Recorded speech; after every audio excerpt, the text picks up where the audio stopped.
Good evening and welcome to Third Church of Christ Scientist of New York City.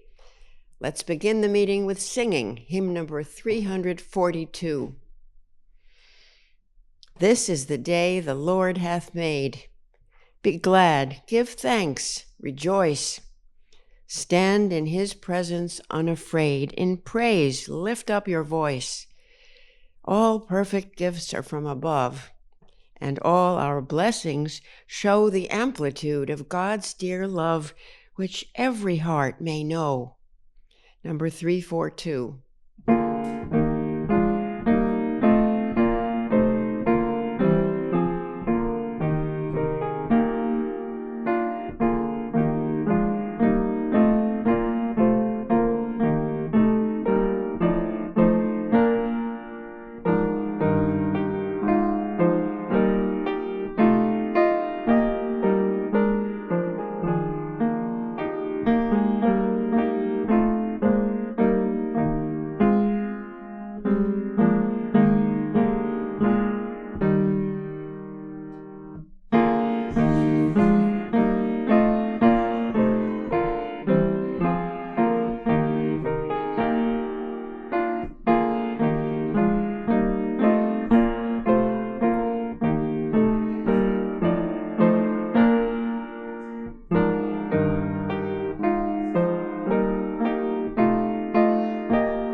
I'll read from the Bible and from the Christian Science textbook, Science and Health with Key to the Scriptures by Mary Baker Eddy.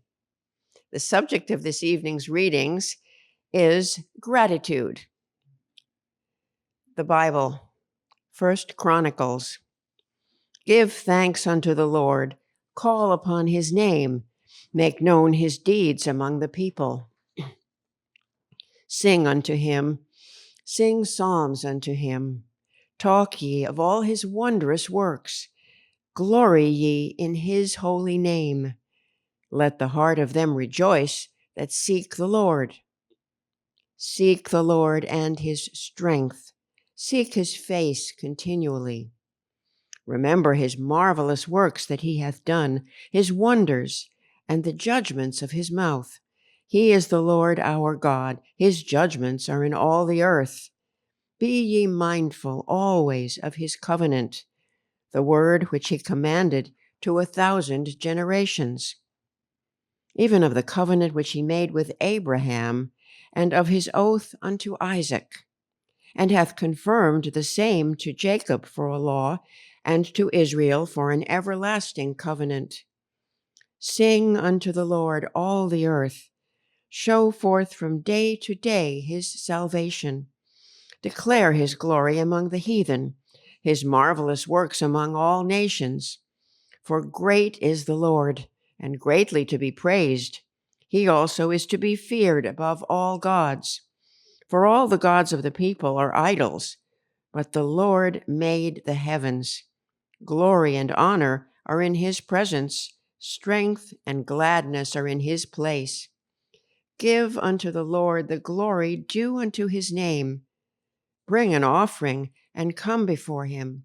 Worship the Lord in the beauty of holiness.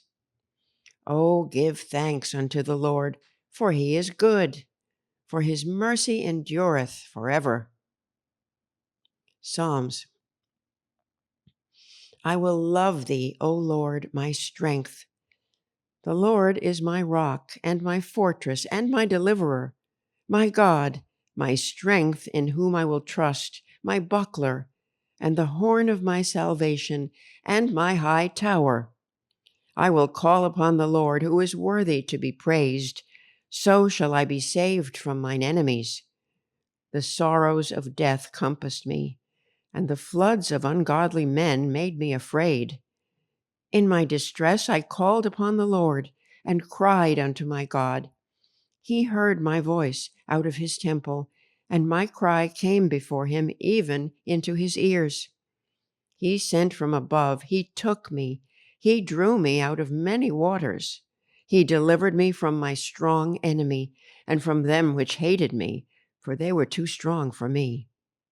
He brought me forth also into a large place. He delivered me, because he delighted in me. The Lord rewarded me according to my righteousness. According to the cleanness of my hands hath he recompensed me. For I have kept the ways of the Lord. As for God, his way is perfect. The word of the Lord is tried. He is a buckler to all those that trust in him. Therefore will I give thanks unto thee, O Lord, among the heathen, and sing praises unto thy name. Matthew. And it came to pass, when Jesus had made an end of commanding his 12 disciples, he departed thence to teach and to preach in their cities. Now when John had heard in the prison the works of Christ, he sent 2 of his disciples, and said unto him, Art thou he that should come, or do we look for another? Jesus answered and said unto them, Go and show John again those things which ye do hear and see. The blind receive their sight, and the lame walk. The lepers are cleansed, and the deaf hear. The dead are raised up, and the poor have the gospel preached to them. And blessed is he whosoever shall not be offended in me. At that time Jesus answered and said, I thank thee, O Father, Lord of heaven and earth, because thou hast hid these things from the wise and prudent, and hast revealed them unto babes. Even so, Father, for so it seemed good in thy sight. All things are delivered unto me of my Father, and no man knoweth the Son but the Father. Neither knoweth any man the Father, save the Son, and he to whomsoever the Son will reveal him. Come unto me, all ye that labor and are heavy laden, and I will give you rest. Take my yoke upon you, and learn of me, for I am meek and lowly in heart, and ye shall find rest unto your souls. For my yoke is easy, and my burden is light. Mark. In those days, the multitude being very great, and having nothing to eat, Jesus called his disciples unto him, and saith unto them, I have compassion on the multitude, because they have now been with me 3 days, and have nothing to eat. And if I send them away fasting to their own houses, they will faint by the way, for divers of them came from far. And his disciples answered him, From whence can a man satisfy these men with bread here in the wilderness? And he asked them, How many loaves have ye? And they said, 7. And he commanded the people to sit down on the ground, and he took the 7 loaves, and gave thanks, and brake, and gave to his disciples to set before them. And they did set them before the people. And they had a few small fishes, and he blessed and commanded to set them also before them. So they did eat, and were filled. And they took up of the broken meat that was left 7 baskets. And they that had eaten were about 4,000. Luke. And it came to pass as he went to Jerusalem that he passed through the midst of Samaria and Galilee. And as he entered into a certain village, there met him 10 men that were lepers, which stood afar off. And they lifted up their voices and said, Jesus, Master, have mercy on us. And when he saw them, he said unto them, Go, show yourselves unto the priests. And it came to pass that as they went, they were cleansed.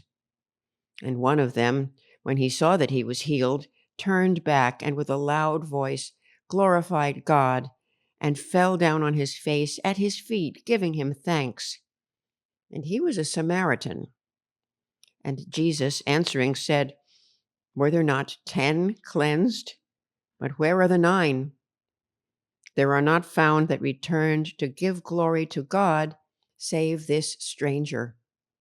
And he said unto him, Arise, go thy way, thy faith hath made thee whole. John. Now a certain man was sick, named Lazarus of Bethany, the town of Mary, and her sister Martha. Therefore his sisters sent unto him, saying, Lord, behold, he whom thou lovest is sick. When Jesus heard that, he said, This sickness is not unto death, but for the glory of God, that the Son of God might be glorified thereby. Now Jesus loved Martha and her sister and Lazarus. When he had heard, therefore, that he was sick, he abode 2 days still in the same place where he was. Then after that saith he to his disciples, Let us go into Judea again. Our friend Lazarus sleepeth, but I go that I may awake him out of sleep. Then said his disciples, Lord, if he sleep, he shall do well. Howbeit Jesus spake of his death, but they thought that he had spoken of taking of rest in sleep. Then said Jesus unto them plainly, Lazarus is dead. And I am glad for your sakes that I was not there, to the intent ye may believe. Nevertheless, let us go unto him. Then Martha, as soon as she heard that Jesus was coming, went and met him. But Mary sat still in the house. Then said Martha unto Jesus, Lord, if thou hadst been here, my brother had not died. But I know that even now whatsoever thou wilt ask of God, God will give it thee. Jesus saith unto her, Thy brother shall rise again. Martha saith unto him, I know that he shall rise again in the resurrection at the last day. Jesus said unto her, I am the resurrection and the life. He that believeth in me, though he were dead, yet shall he live. And whosoever liveth and believeth in me shall never die. Believest thou this? She saith unto him, Yea, Lord, I believe that thou art the Christ, the Son of God, which should come into the world. Then when Mary was come where Jesus was, and saw him, she fell down at his feet, saying unto him, Lord, if thou hadst been here, my brother had not died. When Jesus therefore saw her weeping, and the Jews also weeping which came with her, he groaned in the spirit, and was troubled, and said, Where have ye laid him? They said unto him, Lord, come and see. Jesus cometh to the grave. It was a cave, and a stone lay upon it. Jesus said, Take ye away the stone. Then they took away the stone from the place where the dead was laid, and Jesus lifted up his eyes and said, Father, I thank thee that thou hast heard me, and I knew that thou hearest me always, but because of the people which stand by I said it, that they may believe that thou hast sent me. And when he thus had spoken, he cried with a loud voice, "Lazarus, come forth." And he that was dead came forth, bound hand and foot with grave clothes, and his face was bound about with a napkin. Jesus saith unto them, Loose him, and let him go. Then many of the Jews which came to Mary, and had seen the things which Jesus did, believed on him. 1 Corinthians. As is the earthy, such are they also that are earthy, and as is the heavenly, such are they also that are heavenly. And as we have borne the image of the earthy, we shall also bear the image of the heavenly. Behold, I show you a mystery. We shall not all sleep, but we shall all be changed in a moment, in the twinkling of an eye, at the last trump. For the trumpet shall sound, and the dead shall be raised incorruptible, and we shall be changed. For this corruptible must put on incorruption, and this mortal must put on immortality. So when this corruptible shall have put on incorruption, and this mortal shall have put on immortality, then shall be brought to pass the saying that is written, Death is swallowed up in victory. But thanks be to God, which giveth us the victory through our Lord Jesus Christ. Therefore, my beloved brethren, be ye steadfast, unmovable, always abounding in the work of the Lord, forasmuch as ye know that your labor is not in vain in the Lord. I'll now read correlative passages from Science and Health with Key to the Scriptures by Mary Baker Eddy. Gratitude is much more than a verbal expression of thanks. Action expresses more gratitude than speech. If we are ungrateful for life, truth, and love, and yet return thanks to God for all blessings, we are insincere and incur the sharp censure our Master pronounces on hypocrites. In such a case, the only acceptable prayer is to put the finger on the lips and remember our blessings. While the heart is far from divine truth and love, we cannot conceal the ingratitude of barren lives. What we most need is the prayer of fervent desire for growth in grace, expressed in patience, meekness, love, and good deeds. To keep the commandments of our Master and follow his example is our proper debt to him and the only worthy evidence of our gratitude for all that he has done. Outward worship is not of itself sufficient to express loyal and heartfelt gratitude, since he has said, If ye love me, keep my commandments. The habitual struggle to be always good is unceasing prayer. Its motives are made manifest in the blessings they bring, blessings which, even if not acknowledged in audible words, attest our worthiness to be partakers of love. A little leaven leavens the whole lump. A little understanding of Christian Science proves the truth of all that I say of it. Because you cannot walk on the water and raise the dead, you have no right to question the great might of divine science in these directions. Be thankful that Jesus, who was the true demonstrator of science, did these things and left his example for us. In science, we can use only what we understand.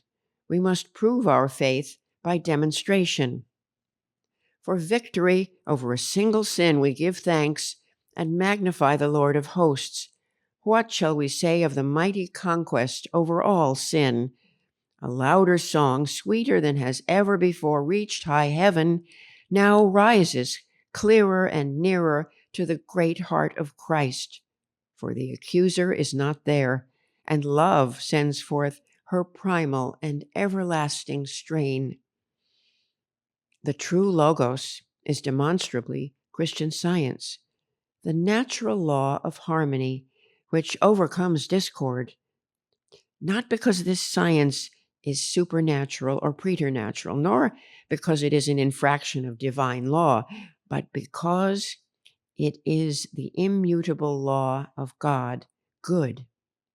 Jesus said, I knew that thou hearest me always, and he raised Lazarus from the dead, stilled the tempest, healed the sick, walked on the water.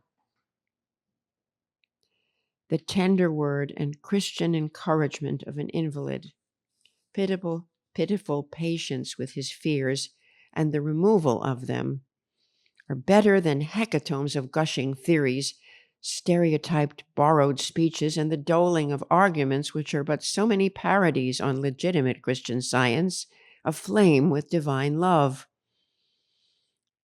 This is what is meant by seeking truth, Christ, not for the loaves and fishes, nor like the Pharisee with the arrogance of rank and display of scholarship, but like Mary Magdalene, from the summit of devout consecration, with the oil of gladness and the perfume of gratitude, with tears of repentance, and with those hairs all numbered by the Father. A Christian scientist occupies the place at this period of which Jesus spoke to his disciples when he said, Ye are the salt of the earth, ye are the light of the world. A city that is set on an hill cannot be hid. Let us watch, work, and pray that this salt lose not its saltness, and that this light be not hid, but radiate and glow into noontide glory. Millions of unprejudiced minds, simple seekers for truth, weary wanderers athirst in the desert, are waiting and watching for rest and drink. Give them a cup of cold water in Christ's name, and never fear the consequences.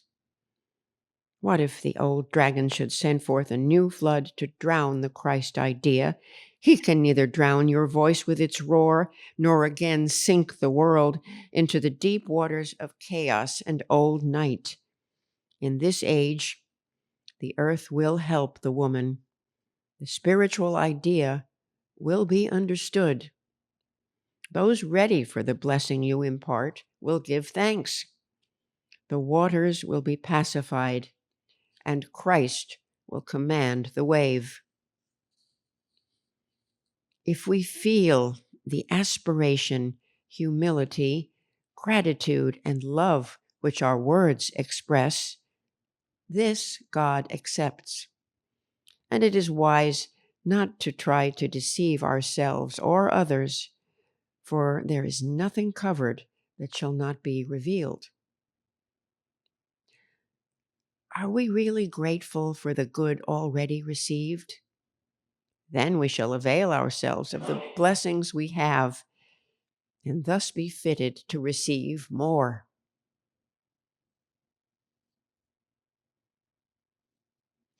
Let's pray together silently for a few moments, and then pray aloud together the Lord's Prayer.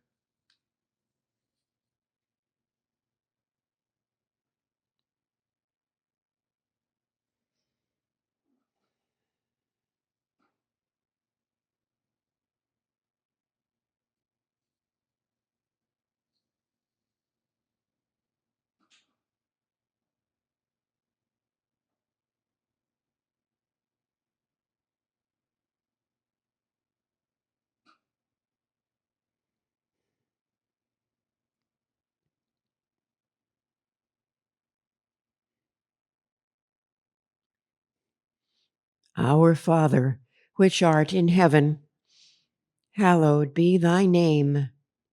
Thy kingdom come. Thy will be done in earth as it is in heaven. Give us this day our daily bread, and forgive us our debts as we forgive our debtors. And lead us not into temptation, but deliver us from evil. For thine is the kingdom, and the power, and the glory, forever. Let's sing hymn number 73.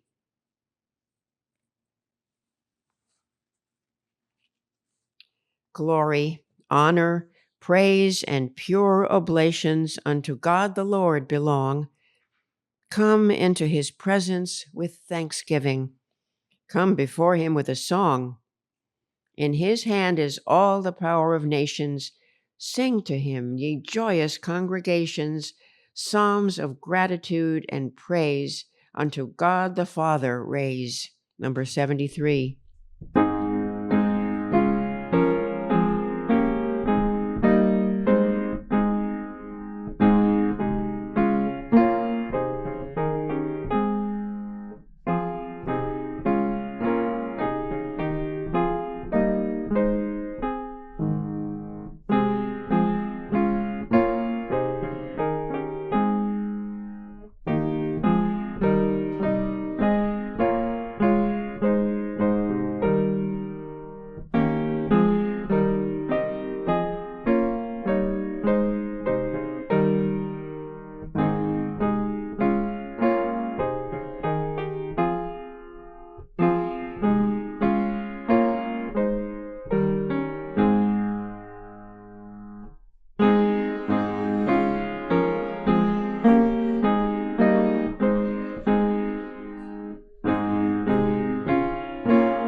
This church is a branch of the Mother Church, the First Church of Christ Scientist in Boston, Massachusetts. We hold Sunday services at 11 a.m. and Wednesday testimony meetings at 7:30 p.m. We also have services in Spanish, Sundays at 1 p.m. and Wednesdays at 5:30 p.m. All services are held online and in person, and all are welcome. Third Church offers Sunday school classes online and in person for children and teens. These free 1-hour classes are available each Sunday. At Sunday school, students learn how much God loves them and cares for them. They also learn about the Bible characters and lessons and the healing power of prayer. For more information on times and classes, please send us an email, thirdchurch@thirdchurchnyc.com. Third Church maintains a reading room on the lower level of this building. The reading room provides a quiet place for prayer and study, and all are welcome. Here you may purchase books and recordings on Christian Science. The reading room has the latest issues of the Christian Science Monitor, an award-winning international news weekly, available to read or purchase. Reading room hours are Monday through Friday from 1 to 4 p.m. Replays of this church's Easter talk titled Feeling Genuine Joy in Difficult Times by Christy Hanslick, CS, are available in both English and Spanish on our website, thirdchurchnyc.com.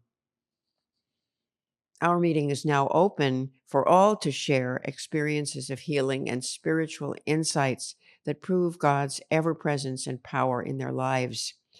If you're listening by telephone and would like to speak, press *6 and wait until your line is unmuted. Please speak directly into the microphone of your phone. Your message will be easier to hear if you do not use the speaker function. If you're watching via Zoom, you can choose the raise your hand icon or unmute yourself and speak. Thank you very much for the readings. And years ago, there was a Christian Science lecturer by the name of Rathbun, who also was a member of the board of directors. And he had in his lecture a story he related about how the devil was having a garage sale. And he had spent the whole night carefully marking all his tools in the garage, pricing them carefully, hate, envy, malice, jealousy, all these tools that he had, he was going to sell them. And a man came by and he looked at this tremendous collection. And he said, "Are all these your are all these the tools? Are these all your tools?" And he said, "Oh yeah, all here." And he looked around, he saw there was one tool, the ugliest tool of all, way in the back of the corner of the garage that wasn't priced. And he said, well, what's that tool? I thought you said there were, oh, that's my best tool. It's not for sale. I mean, with that tool, I have brought down the greatest careers. I've destroyed the happiest homes. And it's not for sale. And he said, well, what is it? He says, it's discouragement. And I just can't part with it. It's just and there's no defense against it. What's more, there's no defense against it. He said, well, are you sure there's no defense against it? He said, well, I've never been able to do anything against a grateful heart. So it's always been a wonderful thing. This story was then very popular. It was republished in Guideposts, a Protestant publication. It was so popular. And it's a wonderful story. And it shows the importance of gratitude. It's the antidote for discouragement because it's the acknowledgement of good. So in that spirit, I'd like to give relate.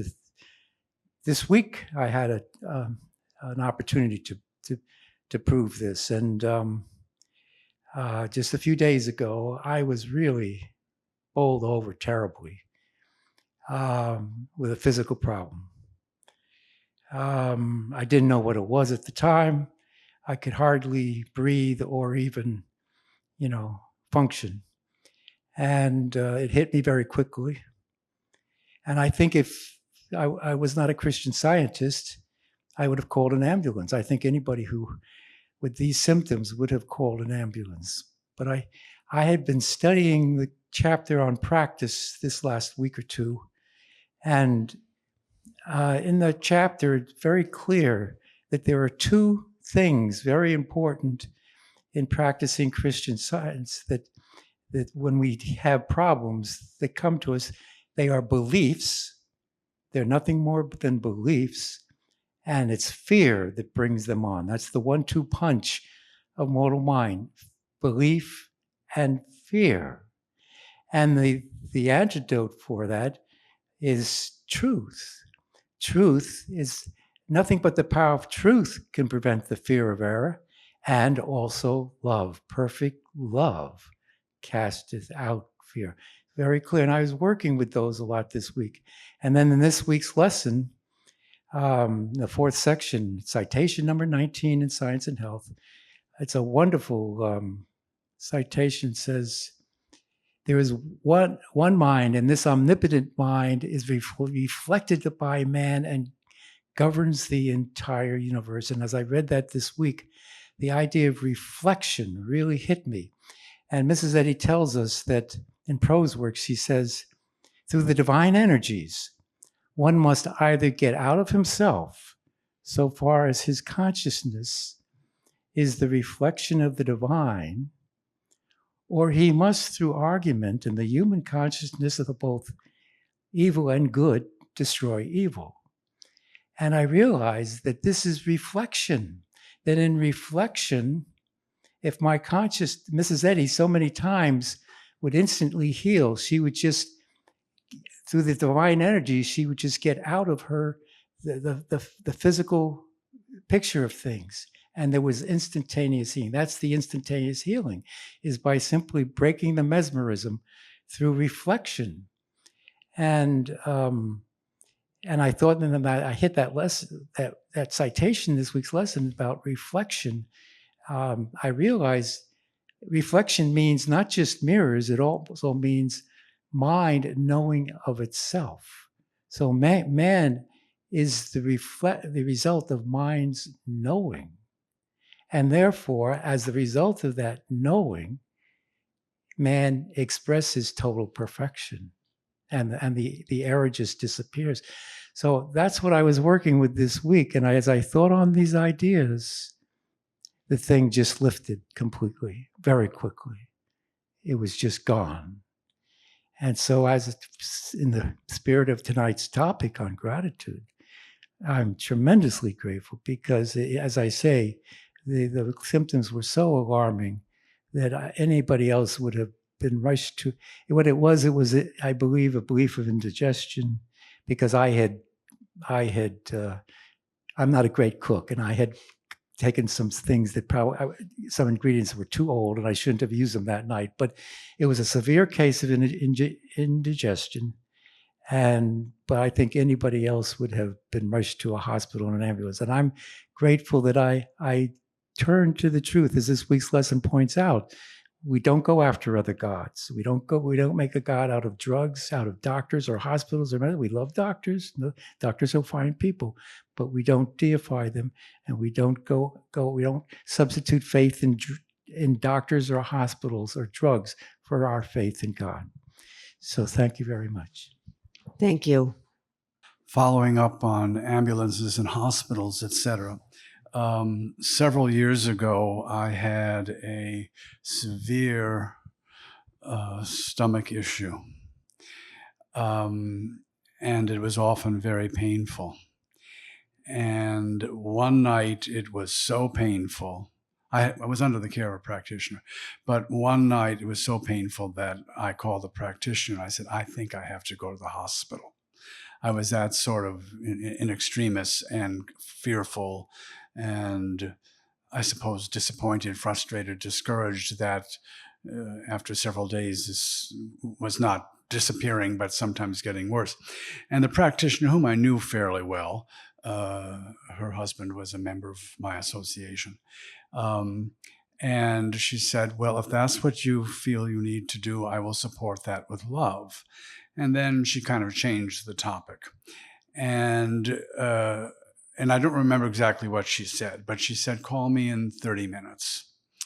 So I went into my bedroom and just lay on the top of my bed. And I had recently read an old article that was talking about making the separation. And I was feeling supported by the practitioner's work for sure. And I just lay there and I just sincerely, earnestly, importunately declared that I was entirely separate from this suggestion. And the pain would go, and then it would come, and then it would go, and then it would come. But by the end of that half hour, I was free from pain. And I called her, and she said, well, okay, I'm going to walk my dog, but I'm here tonight. And so I hung up, and the pain returned. But I was able to work in that way again. And within about 5 or 10 minutes, the pain totally disappeared. And then it came back again in about a half an hour. And I worked in that way, and it entirely disappeared. And then I called her after I felt she probably had walked her dog and made dinner or whatever. One never knows when practitioners eat. It seems as if they never have a chance to eat. We worked, and that pain had disappeared. Now, that was not the end of that problem. That problem lasted for a longer time. But each time that I was in pain, either I or a practitioner was able to help me through that. I had lost a lot of weight, which I was not entirely unhappy about, but I had lost a lot of weight. And it was very clear that, and I went to the dentist when I was feeling better. And I think he must have said, what's going on? And I probably shouldn't have told him, because I never really like to share anything with my interface with Materia Medica. He said, well, I had the same thing. And I was in the hospital for 2 days. So I was grateful that I was able, through Christian Science, and eventually was healed. One night I called the practitioner. I said, this is what it is. This is the belief. I find sometimes one has to remind a practitioner of what you think the belief is. And within a half hour, it was gone. And I could tell that for the first time in 3 weeks, my stomach was empty. And I learned the true meaning of hunger that night, and I had to recuperate from that longer than I wish I had to. But it took me a while to really start eating normally again.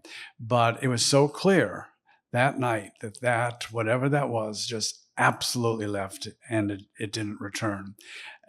So I'm grateful that in Christian Science, if we stick to the truth, as challenging as it may be, and as requiring of patience as it may be, we do heal ourselves. And I was grateful that I did not go to the hospital. And I have a friend who's a doctor in that area, and I did consult with him on the phone because he's a friend of a very good friend of mine, just to make sure that I wasn't contagious. He said, you're not contagious. And he said, I think this is what it is, and blah, blah, blah, blah. So I was grateful for that kind of advice and consultation, and that I could go about my day if I had to.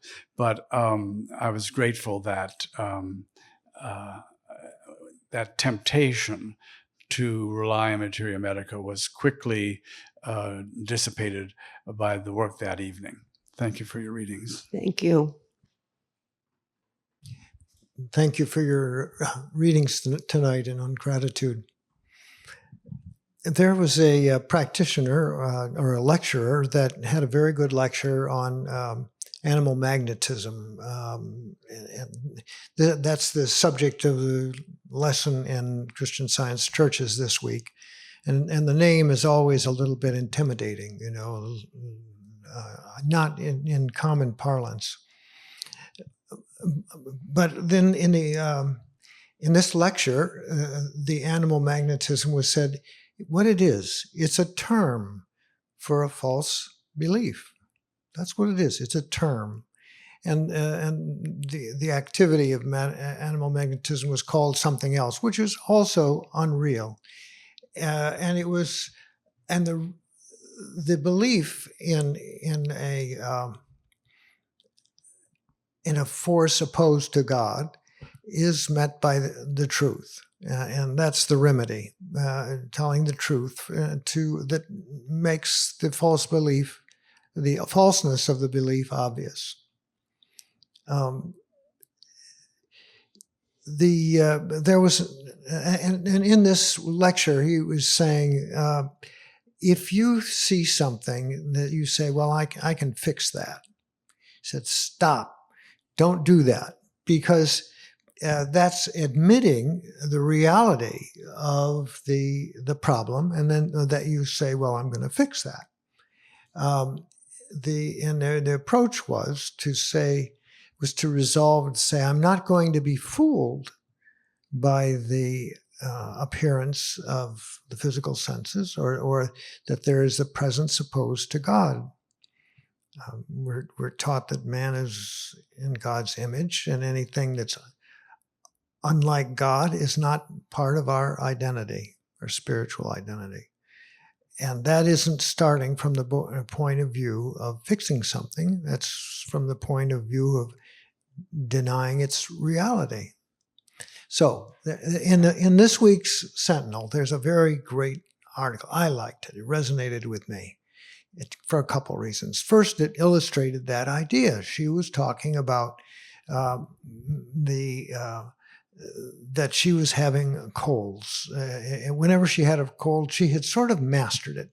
She would not say, well, I'm going to fix this. She'd say, well, this is no part.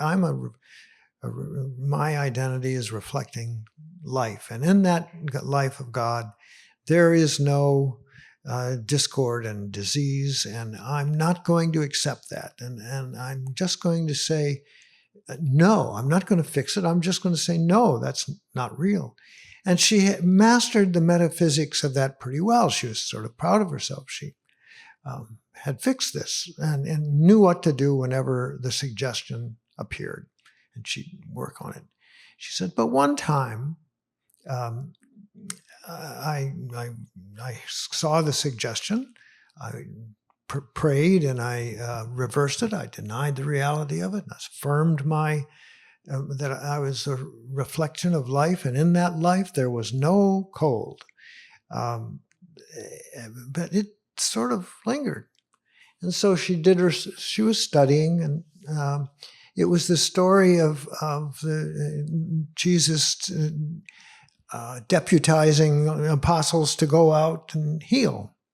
And they said, and they came back and they were rejoicing that the devils were subject to him, and they could cast out devils. They were really pleased. And the devil could be like a false belief, a belief, the material sense. There was discord and it had reality. That was the devil. But Jesus' response to his disciples was, rejoice not that the devils are subject unto you, but rejoice that your names are written in heaven. Well, I've seen this passage a few times, and I wouldn't swear that I really understood what that meant, but this article goes into that passage and said, well, written implies a record, something that's lasting. And it would be something that was before, during, and after. That if you're written in heaven, that's there forever, because heaven isn't temporal. And she was thinking, well, healing. In life, we come up with one problem after another, and we just attack them and go after them, try to fix them, fix them, overcome them. Not be overwhelmed by them. So is that life? Is that the activity of living? She said, no, if it's written in heaven, what's really being brought out, it's not that we're always facing these problems and the problems therefore have reality, but that we overcome them shows the continuity of good, always the presence and the power of good, overcoming with a capability of overcoming these problems. And I thought that was the clouds began to break. I began to see the idea behind what Jesus said, that your names are written in heaven. So I was very grateful for that, and glad for the article. Thank you. I read the article also, and what stood out to me was that she glimpsed the idea that it wasn't her capacity to combat those beliefs, but that it was innate in the spiritual man, that was written in heaven, and that it wasn't a human effort or anything that she should be proud of anymore. As you said, that the disciples, Jesus said, rejoice not that the devils are subject unto you, but through my name, but that your names are written in heaven. It's a permanent identity. Thank you all for your testimonies, remarks, and prayers and presence at this meeting. I'll read the last hymn, number 199. I read the whole poem. Now thank we all our God with grateful hearts and voices, who wondrous things hath done, in whom the world rejoices, who from the days of yore hath blessed us on our way with countless gifts of love, and still is ours today. We know our gracious God through all our life is near us to fill our thoughts with light, to strengthen us and cheer us. From his eternal care we never shall remove, encompassed by his grace, enfolded in his love. Number 199.